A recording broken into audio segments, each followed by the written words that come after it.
ನಡೀತಾ ಇದೆ.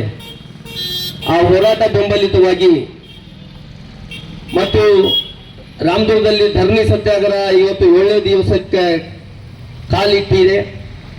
ಆ ಧರಣಿ ಸತ್ಯಾಗ್ರಹದಲ್ಲಿ ಪಾಲ್ಗೊಳ್ಳಲು ಇವತ್ತು ನಮ್ಮ ರೈಲ್ವೆ ಬೋರ್ಡಿನ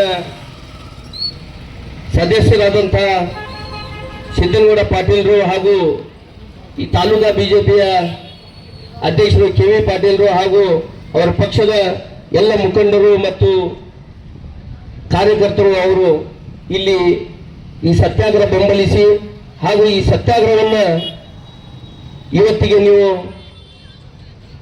ಬಿಡ್ರಿ, ಕೈ ಬಿಡ್ರಿ, ನೀವು ಮತ್ತೆ ಹೋರಾಟ ನಿಮ್ಮ ಜೊತೆ ನಾವು ಇರ್ತೀವಿ ಅಂತ ತಿಳ್ಕೊಂಡು ಇಷ್ಟೊತ್ತನ ಅವರು ನಮಗೆ ಹೋರಾಟಗಾರರಿಗೆ ಹೇಳಿದ್ದಾರೆ.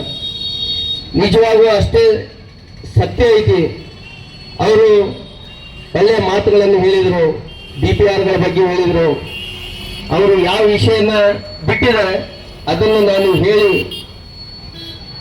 ಅವರು ಸಂಸದರ ಮೇಲೆ ಮತ್ತು ರಾಜ್ಯ ಸಚಿವರ ಮೇಲೆ ನಾವು ಎಷ್ಟು ಭರವಸೆ ಇಟ್ಟು ನಾವು ಈ ಹೋರಾಟವನ್ನು ಮಾಡಾಕತ್ತೀವಿ, ಅಷ್ಟೇ ಭರವಸೆ ನಾವು ಸಿದ್ದನಗೌಡರ ಮೇಲೇನೂ ಇಡ್ತೀವಿ ಅಂತ ತಿಳ್ಕೊಂಡು ಈ ವೇದಿಕೆ ಮುಖಾಂತರ ನಾನು ಹೇಳ್ತೀನಿ.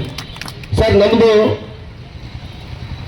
ದುರ್ದೈವ ಕರ್ನಾಟಕದವ್ರದ್ದು ಏನಂತಂದ್ರೆ, ಭಾರತ ದೇಶದಲ್ಲಿ ಅತಿ ಹೆಚ್ಚು ತೆರಿಗೆ ಕಟ್ಟತಕ್ಕಂಥ 2ನೇ ರಾಜ್ಯ ನಮ್ದು. ಒಂದು ವೀಕ್ನೆಸ್ ಏನಾಗೈತೆ ಅಂತಂದ್ರೆ, ಉತ್ತರ ಭಾರತದಲ್ಲಿ ತೆರಿಗೆ ಕಡಿಮೆ ಕಟ್ಟಿದ್ರು ಸರ್ಕಾರದ ಪ್ರತಿಯೊಂದು ಸವಲತ್ತನ್ನು ಒಳ್ಳೆ ಹೋರಾಟಗಳನ್ನು ಮಾಡಿ ಪಡೆದುಕೊಳ್ತಾರೆ.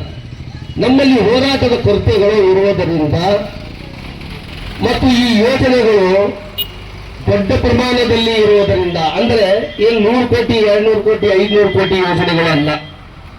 ಈಗ ಒಂದು ಉದಾಹರಣೆ ಹೇಳಿದರು ಸಿದ್ದನಗೌಡರು, ಬೆಳಗಾವಿ ಟು ಧಾರವಾಡ ಮಾರ್ಗ ಬರೀ 47 ಎಕರೆ ಅಲ್ಲ ಸರ್, 47 ಎಕರೆ ಅಕ್ವಿಜೇಷನ್ ಆಗಾಕ 2 ವರ್ಷ ಕಾಲ ಬೇಕಾಗುತ್ತೆ. ಆವಾಗಿರ್ತಕ್ಕಂಥ ಒಂದು DPR ರೇಟು, ಎಸ್ಟಿಮೇಟ್ ರೇಟು 2025ರಲ್ಲಿ ಡಬಲ್ ಟ್ರಿಬಲ್ ಆಗ್ತೈತಿ. ಆ 47 ಎಕರೆ ಭೂಮಿಯವರಿಗೆ ಇವತ್ತು ಸರ್ಕಾರ ಕೂಡ ಎಷ್ಟು ರೊಕ್ಕ ಕೊಡಾಗತ್ತೈತಿ, ಆವಾಗ ಅಷ್ಟು ರೊಕ್ಕ ಕೊಟ್ಟಿಲ್ಲ ಈ ಯೋಜನೆಗಳು ಕೂಡ ಬಹಳ ಕಡಿಮೆ ವೆಚ್ಚದಲ್ಲಿ ಆಗ್ತಿತ್ತು. ಇಲ್ಲಿ ಸರ್ಕಾರಗಳು ಎರವಾಗುತ್ತವೆ ಮತ್ತು ನಾವು ಹೋರಾಟಗಳನ್ನು ಸರಿಯಾಗಿ ಮಾಡ್ತಾ ಇಲ್ಲ. ಅದಕ್ಕಾಗಿ ಈ ಸಾರಿ ನಾವು ಸರ್ ನಿರ್ಣಯ ಮಾಡಿಬಿಟ್ಟಿವಿ. ನೀವು ಬಂದಿರಿ, ನಿಮ್ಮ ಮೇಲೆ ವಿಶ್ವಾಸ ಐತಿ, ನೀವು ಏನು ಹೇಳ್ತೀರಿ ನಾವು ಇವತ್ತು ಕೇಳಕ್ಕೆ ತಯಾರಿದ್ದೀವಿ. ಅದರಲ್ಲಿ ಏನು 2 ಮಾತಿಲ್ಲ. ನೀವು ಇವತ್ತು ನಮಗೇನು ಹೇಳ್ತೀರಿ, ನಾಳೆ ಅದೇ ನಾವು ಹೋಗಿ ನಮ್ಮ ರಾಜ್ಯಾಧ್ಯಕ್ಷರಿಗೆ ನೀವು ಹೇಳ್ತೀನಿ ಅಂತ ಸಂಪೂರ್ಣವಾಗಿ ನಾವು ಇವತ್ತು ನಿಮ್ಮ ಮಾತನ್ನು ಕೇಳಕ್ಕೆ ತಯಾರಿದ್ದೀವಿ. ಈ ಲೋಕಾಪುರ್,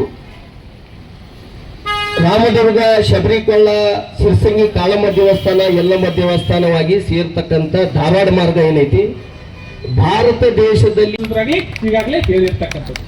ಇದರೊಳಗಡೆ ನಾವು ಪಕ್ಷಾತೀತವಾಗಿ ಈ ಭಾಗದೊಳಗಡೆ ನಾನು ಈ ಹೋರಾಟದೊಳಗಡೆ ಇದ್ದೇನೆ ಅಂತ ತಿಳ್ಕೊಂಡು ಆ ಹೋರಾಟಕ್ಕೆ ಒಂದು ಬೆಂಬಲವನ್ನು ನೀಡುವುದರ ಜೊತೆಗೆ ಆ ದೆಹಲಿ ಒಳಗಡೆ ಅದನ್ನು ಮಾಡುವಂತ ಕೆಲಸಕ್ಕೆ ಕೈ ಹಾಕ್ತೀವಿ ಅಂತಕ್ಕಂಥದ್ದು ಒಂದು ಭರವಸೆಯನ್ನ ಕೊಡ್ತಾ, ಅದಕ್ಕೆ ದಯವಿಟ್ಟು ಹೋರಾಟಗಳ ಮುಖಾಂತರ ನಾವು ದೇಶ ಸ್ವತಂತ್ರ ಆಗಿರೋದೇ ಹೋರಾಟದ ಮುಖಾಂತರ.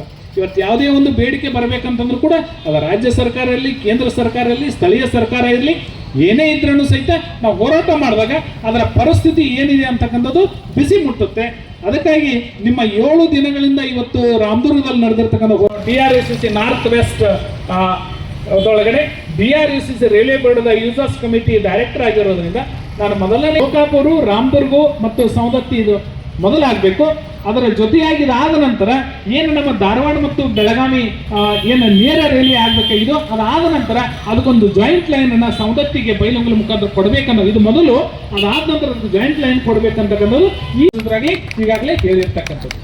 ಇದರೊಳಗಡೆ ನಾವು ಪಕ್ಷಾತೀತವಾಗಿ ಈ ಭಾಗದೊಳಗಡೆ ನಾನು ಈ ಹೋರಾಟದೊಳಗಡೆ ಇದ್ದೇನೆ ಅಂತ ತಿಳ್ಕೊಂಡು ಆ ಹೋರಾಟಕ್ಕೆ ಒಂದು ಬೆಂಬಲವನ್ನು ನೀಡುವುದರ ಜೊತೆಗೆ ಆ ದೆಹಲಿ ಒಳಗಡೆ ಅದನ್ನು ಮಾಡುವಂತ ಕೆಲಸಕ್ಕೆ ಕೈ ಹಾಕ್ತೀವಿ ಅಂತಕ್ಕಂಥದ್ದು ಒಂದು ಭರವಸೆಯನ್ನ ಕೊಡ್ತಾ, ಅದಕ್ಕೆ ದಯವಿಟ್ಟು ಹೋರಾಟಗಳ ಮುಖಾಂತರ ನಾವು ದೇಶ ಸ್ವತಂತ್ರ ಆಗಿರೋದೇ ಹೋರಾಟದ ಮುಖಾಂತರ. ಇವತ್ತು ಯಾವುದೇ ಒಂದು ಬೇಡಿಕೆ ಬರಬೇಕಂತಂದ್ರೂ ಕೂಡ ಅದು ರಾಜ್ಯ ಸರ್ಕಾರ ಇರಲಿ, ಕೇಂದ್ರ ಸರ್ಕಾರ ಇರಲಿ, ಸ್ಥಳೀಯ ಸರ್ಕಾರ ಇರಲಿ, ಏನೇ ಇದ್ರೂ ಸಹಿತ ನಾವು ಹೋರಾಟ ಮಾಡಿದಾಗ ಅದರ ಪರಿಸ್ಥಿತಿ ಏನಿದೆ ಅಂತಕ್ಕಂಥದ್ದು ಬಿಸಿ ಮುಟ್ಟುತ್ತೆ. ಅದಕ್ಕಾಗಿ ನಿಮ್ಮ 7 ದಿನಗಳಿಂದ ಇವತ್ತು ರಾಮದುರ್ಗದಲ್ಲಿ ನಡೆದಿರ್ತಕ್ಕಂಥ